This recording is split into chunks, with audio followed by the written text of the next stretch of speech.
South Korea's National Assembly on Saturday passed the first of two controversial bills aimed at reforming the prosecution. The first bill will gradually take away the prosecution's power to conduct investigations, a power they've long been accused of abusing. A second bill, despite a filibuster by the opposition, is likely going to be passed this coming Tuesday. That bill takes away the prosecution's ability to use evidence in one case to get testimony in another case. Kyung-eun has the details.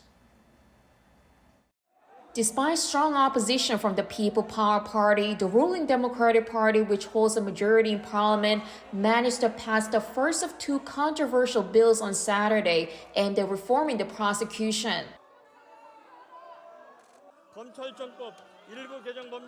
I declare the partial revision of the Prosecutors Office Act has been passed.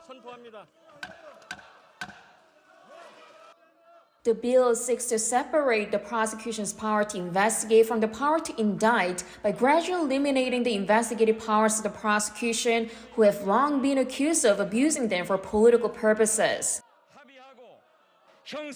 I ask for your support to achieve a major reform of the criminal justice system and for the prosecution to be reborn as an agency for the protection of the people's human rights.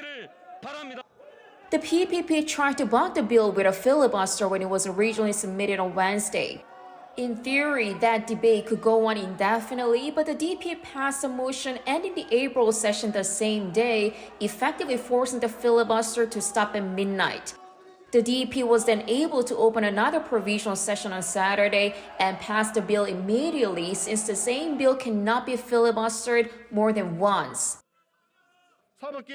The reform itself may be needed, but the public are never going to accept this military-like way of rushing the bill through by cheating and using legal tricks.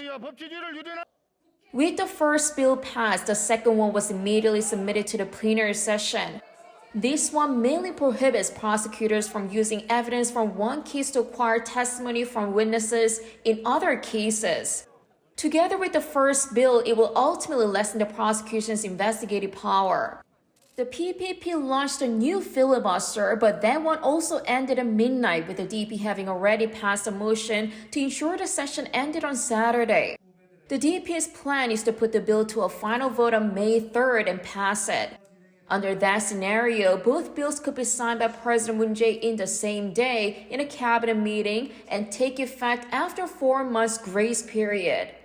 Still, disputes over the reform will likely continue because neither bill includes the proposed setting up of a new investigative body to take over the prosecution's investigative functions. The PPP has called on President Moon to veto the bill and proposed holding a national referendum on the matter as a whole. Kyung-eun, Arirang News.